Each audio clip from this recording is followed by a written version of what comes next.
Hello everyone. आज के video में देखेंगे साइकोलॉजी पेपर 2 का प्रैक्टिस सेट 2। इससे पहले हमने एक प्रैक्टिस सेट कर रखा है जो आपके बिहार स्टेट 2024 के अकॉर्डिंग बनाया गया है और ये सारे क्वेश्चन आपके एनसीईआरटी और एससीईआरटी से हैं और ये सारे क्वेश्चन आपके ऑल स्टेट का प्रीवियस ईयर क्वेश्चन है जो आपके बिहार स्टेट 2024 में एग्जाम के पेपर में आपको देखने को मिल सकता है। अगर आप सीरियस हो बिहार स्टेट क्वालिफाई करने के लिए और साथ में बीपीएससी के साथ में तैयारी करने का, तो आपको दिया जा रहा है 20 प्लस प्रैक्टिस सेट जो आपको मिलेगा सिर्फ 101 रुपये में। अगर आप डिटेल में पढ़ना चाहते हो टॉपिक वाइज थ्योरी के साथ तो आपको मिलेगा सिर्फ 151 रुपये में। अगर आप दोनों चाहते हो लेना तो आप लोग के लिए सिर्फ 201 रुपये में आपको दिया जा रहा है लेने के लिए। अगर आप सीरियस हो तो आप मुझे इस नंबर पे मुझे व्हाट्सएप कर सकते हो या इस वीडियो के कमेंट बॉक्स में आप मुझे कमेंट कर सकते हैं। अगर वीडियो का पीडीएफ डाउनलोड करना चाहते हो तो आप मेरे टेलीग्राम चैनल पर जाकर आप इसका पीडीएफ डाउनलोड कर सकते हो जिसका लिंक कमेंट बॉक्स में और डिस्क्रिप्शन बॉक्स में आपको ऑलरेडी दिया रखा हुआ है। चलिए शुरू करते हैं आपका आज का पहला सवाल। तब तक के लिए वीडियो को लाइक और शेयर जरूर कीजिएगा अपने दोस्तों में और अपने ग्रुप में। पहला सवाल है, मूल प्रवृत्ति का एक प्रमुख विशेषता है जो आपको पाया जाता है केवल चूहों और बिल्लियों में, केवल मनुष्यों में, सभी प्राणियों में तथा जन्मजात और प्राकृतिक होती हैं, या option D only in artist. तो जो आपका मूल प्रवृत्ति है वो सारे प्राणियों में और जन्मजात होती हैं आपकी मूल प्रवृत्ति। तो इसका राइट आंसर ऑप्शन आपका सी होगा। अगर आप प्रैक्टिस सेट लेते हो तो आपको क्वेश्चन ऑप्शन और साथ में आपको डिफिनेशन दिया जाएगा जिसे आप आसानी से पढ़कर सारे डाउट को आप क्लियर कर सकते हो, क्योंकि आपने अच्छे से क्लास अगर नहीं किया साइकोलॉजी का तो आप पेपर क्वालिफाई नहीं कर सकते हो। इसलिए साथ में आपको डिफिनेशन दिया जा रहा है जिसे आप आसानी से पढ़कर सारे डाउट को क्लियर कर सकते हो, जिसमें लिखा है मूल प्रवृत्ति एक प्रमुख विशेषता है जो कि ये सभी प्राणियों में पाई जाती है और जन्मजात और प्राकृतिक होती है। आपका ये आंसर हो गया।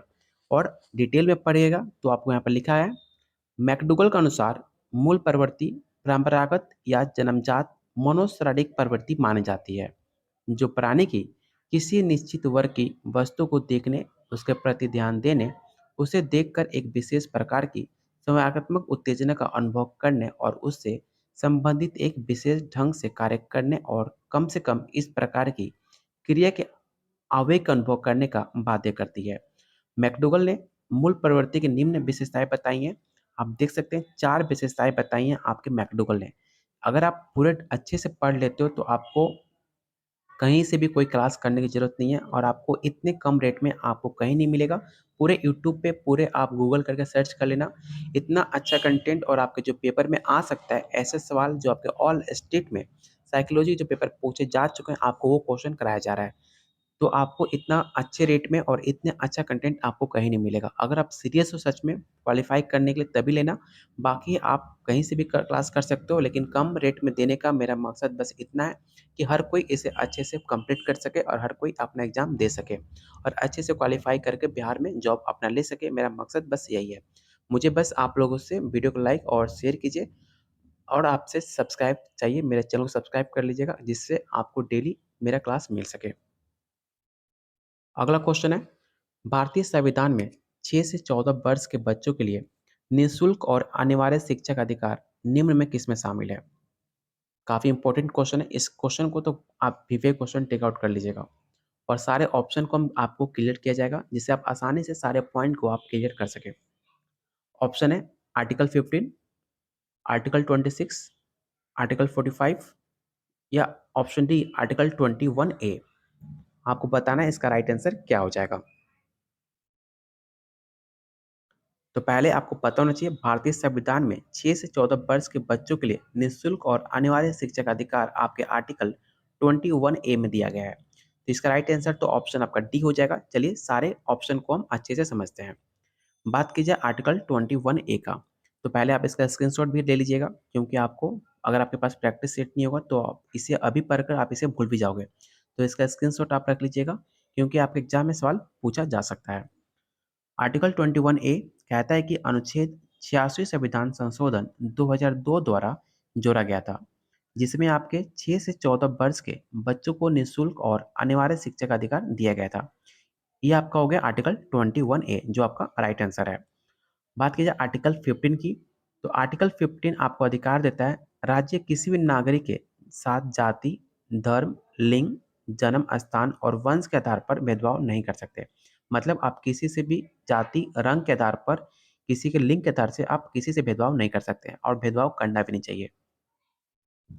आर्टिकल 26 कह रहा है धार्मिक कार्यों को स्वतंत्रता को दर्शाता है, मतलब फ्रीडम को दर्शाता है आपका आर्टिकल 26, जो आपका किसी भी आप धर्म से हो, आप स्वतंत्र रह सकते हो अपने इंडिया में, जो आपको किसी भी देश में इतना स्वतंत्रता कहीं नहीं मिलेगा। तो आर्टिकल 26 आपका क्लियर हो गया होगा। आर्टिकल 45 अनुच्छेद आपको बताता है कि 6 वर्ष से कम आयु के बालकों के लिए प्रारंभिक बाल्यावस्था देख रेख और शिक्षा का उपबंध दर्शाता है। तो आपके सारे डाउट क्लियर होगा और इसका आप स्क्रीनशॉट जरूर रख लीजिएगा, क्योंकि आपके एग्जाम के दृष्टिकोण से काफ़ी ज़्यादा इंपॉर्टेंट है। चलते हैं अगले क्वेश्चन पे। अगला क्वेश्चन है, क्रेसमर ने व्यक्ति को निम्न में किस प्रमुख प्रकारों में वर्गीकृत किया था? ऑप्शन है सुडोलकाय, ऑप्शन बी है लंबकाय, ऑप्शन सी है गोलकाय या option D all of the above. बात की जाए शरीर रचना के दृष्टिकोण से, तो क्रेसमर ने सन 1925 में व्यक्तित्व को 3 प्रमुख कारणों में इसे वर्गीकृत किया था। पहला आपका लंबकाय था, सेकंड आपका सुडोलकाय था और तीसरा गोलकाय था। तो आप इस आसानी से आप अच्छे से पढ़ लीजिएगा। अगर मैं सारे पॉइंट को क्लियर करने लगूँ तो वीडियो काफ़ी लंबा हो जाएगा। तो इसका राइट आंसर ऑप्शन आपका डी होगा, ऑल ऑफ द अबव। अगला क्वेश्चन है, टीईटी का उद्देश्य निम्न में किसका मापन है? जो आप टेट नाम सुनते हो, जैसे सीटेट हुआ, बीटेट हुआ, यूपीटेट हुआ, तो जो आपका टेट वर्ड है उससे आप क्या समझते हो, उसका क्या मापन होता है, आपको ये बताना है। ऑप्शन है अभिक्षमता, बौद्धिक क्षमता, अभिवृद्धि या ऑप्शन डी मूल्य। तो बात की जाए टेट की, तो उसका उद्देश्य होता है आपकी अभिक्षमता को मापन करना, कि आप पे कितनी एबिलिटी है, आपने कितना पढ़ लिया है, कितनी आपकी तैयारी हो चुकी है, उसका आपका मापन करता है आपका टीईटी, जिसका आप एग्जाम दोगे स्टेट। स्टेट का मतलब क्या हुआ कि आपने कितनी तैयारी करी है अपने सब्जेक्ट का, उसका आपका टेस्ट होगा। आपकी अभिक्षमता कितनी है उससे आपकी जांच की जाएगी, जिसका मतलब हुआ एप्टीट्यूड, जिसे आप इंग्लिश में बोलते हो। तो इसका राइट आंसर ऑप्शन आपका ए हो जाएगा। संग्रहण का सिद्धांत निम्न में किसकी व्याख्या करता है? स्मृति की, अधिगम की, अभिप्रेरणा की या ऑप्शन डी सृजनात्मकता की। जो आप कॉन्स्टिलेशन, जिसे आप इंग्लिश में बोलते हो संग्रहण का, उसका सिद्धांत कहता है कि स्मृति की व्याख्या करता है। यह सिद्धांत मूल रूप से निर्णय निर्माण की प्रक्रिया में आपके शामिल होता है और इससे व्याख्या ही इसे करता है। तो इसका राइट आंसर ऑप्शन आपका ए हो जाएगा, मेमोरी।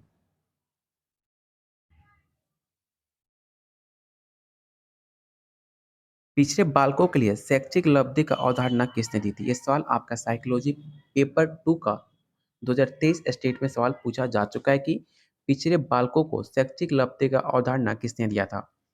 ऑप्शन है सोनेल, गॉर्डन, बटन हॉल या ऑप्शन डी सिरिल बर्ट।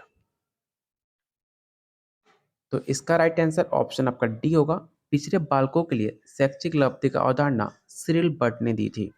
बात की जाए बट के अनुसार, तो जिस बालक की शैक्षिक उपलब्धि 85 से कम होती है उसे पिछड़ा बालक कहा जाता है। आपने सीटेट में पढ़ा होगा आईक्यू के बारे में। तो ऐसे बालक जिसका जो आपका आईक्यू होता है 85 से कम हो, तो उसे हम पिछड़े बालक के अंदर मानते हैं। जिसका फॉर्मूला होता है शैक्षिक आयु बाई दैहिक आयु और इंटू 100, जिसे आप इंग्लिश में ई ए बाई सी ए इंटू 100 के अगर आप जब इसे सॉल्व करोगे तो जिसका वैल्यू 85 से कम आएगा वो आपका पिछड़े बालक के अंतर्गत काउंट किया जाएगा। तो इसका राइट आंसर ऑप्शन आपका डी होगा।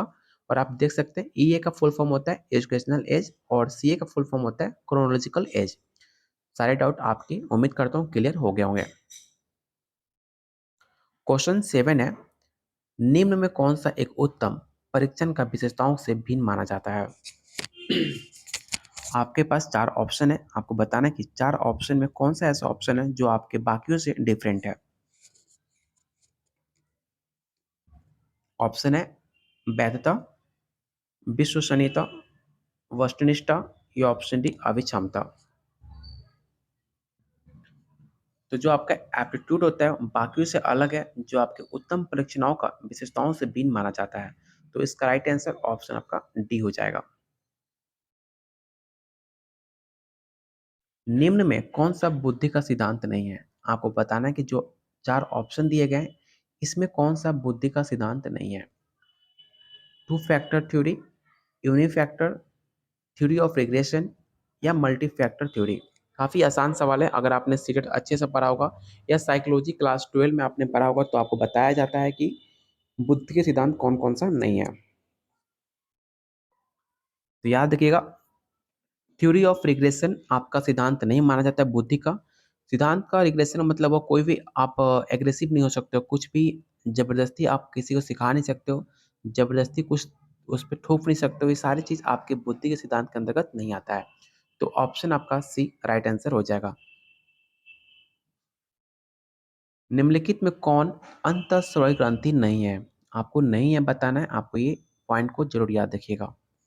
ऑप्शन है पीयूष ग्रंथि, एडेनल ग्रंथि, लार ग्रंथि या थायराइड ग्रंथि। आपको क्लास 12 में आपको बताया गया होगा।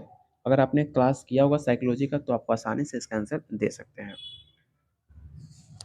लार ग्रंथि को अंतःस्रावी ग्रंथि के अंतर्गत नहीं माना जाता है। तो ऑप्शन आपका सी राइट आंसर हो जाएगा। इसे आप जरूर याद रखिएगा और अच्छे से डिफिनेशन को समझने के लिए आप इसका स्क्रीनशॉट आप जरूर रख लीजिएगा अगर आपके पास प्रैक्टिस सेट नहीं है तो।